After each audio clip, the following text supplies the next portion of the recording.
दुर्नीति निवारण पाए चली सचेतनता कार्यक्रम एने सप्ताह जाक चली सचेतनता विभिन्न सरकारी कार्यालय हो कि बेसरकारी कार्यालय हो विजिलेंस पक्षर दुर्नीति निवारण पाए सचेतनता कार्यक्रम जारी रही। आज शैलशिक्षित सम्मुखर विभिन्न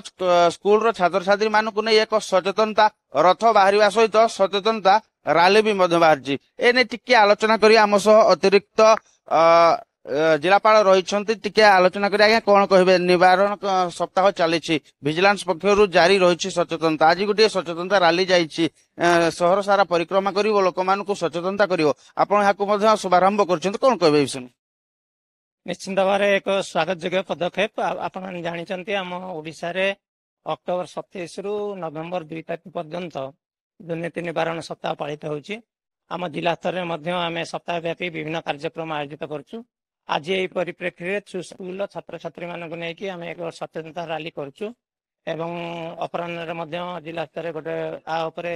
आलोचना चक्र हबार अच्छी अनुष्ठित हबार अच्छी कार्यक्रम तेणु निश्चित भाव में माध्यम लोक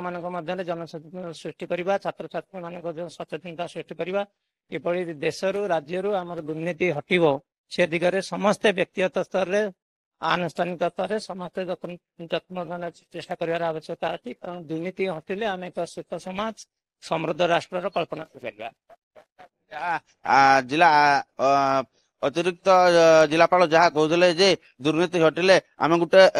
राष्ट्र बा समृद्धशाल राष्ट्र गठन करिपरिबा एवं जहाँ सूचना रही जे अक्टोबर 27 तारीख रु नवेम्बर 2 तारीख पर्यंत तथा आसंता काली पर्यंत ए सचेतनता कार्यक्रम जारी रहिबो एवं जहाँ सूचना रही जे जदि आपण विजिलेंस रे अभियोग करिवे ताले तारो टोल फ्री नंबर हेउची 1064 जहाँकि 1064 रे भी मध्ये आपण अभियोग करि परिबे।